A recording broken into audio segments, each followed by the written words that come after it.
এখন আমরা এমন একটি দোয়া জানবো যেটা অত্যন্ত আশ্চর্যজনক। তা হচ্ছে যে কোনো ঝড় বৃষ্টি হোক না কেন, আমফান, তুফান, সিডর, আয়লা, ফনি, আরো যত রকমের ঝড় তুফান হোক না কেন, যে দোয়াটি পড়লে আল্লাহ তাআলা আপনাকে এই সমস্ত ঝড় তুফান থেকে ইনশাআল্লাহ তাআলা রক্ষা করবেন। প্রচন্ড ঝড় বাতাস বইতে শুরু করলে হযরত নবী করিম সাল্লাল্লাহু আলাইহি সাল্লাম যে দোয়াটি পড়তেন তা আজকে জেনে নিয়ে আমল করব ইনশাআল্লাহ।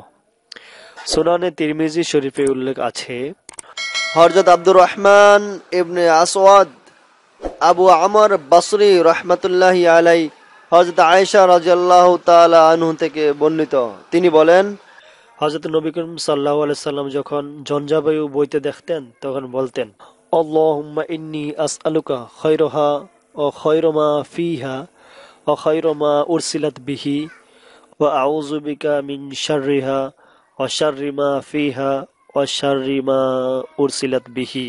অতএব যখন প্রচন্ড ঝড় বাতাস বইতে শুরু করবে তখন আল্লাহ তাআলার উপর ভরসা করে এই আল্লাহুম্মা ইন্নী আসআলুকা খায়রাহা ওয়া খায়রা মা ফিহা ওয়া খায়রা মা উরসিলাত বিহি ওয়া আউযু বিকা মিন শাররিহা ওয়া শাররি মা ফিহা ওয়া শাররি মা উরসিলাত বিহি দোয়াটি বেশি বেশি পড়ব ইনশাআল্লাহ। তাহলে আল্লাহ তাআলা প্রচন্ড ঝড় বাতাস থেকে আমাদেরকে রক্ষা করবেন ইনশাআল্লাহ তাআলা।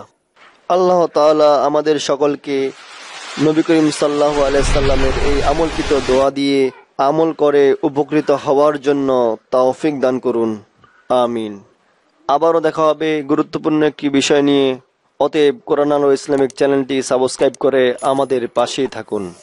আসসালামু আলাইকুম ওয়া রাহমাতুল্লাহি ওয়া বারাকাতুহু।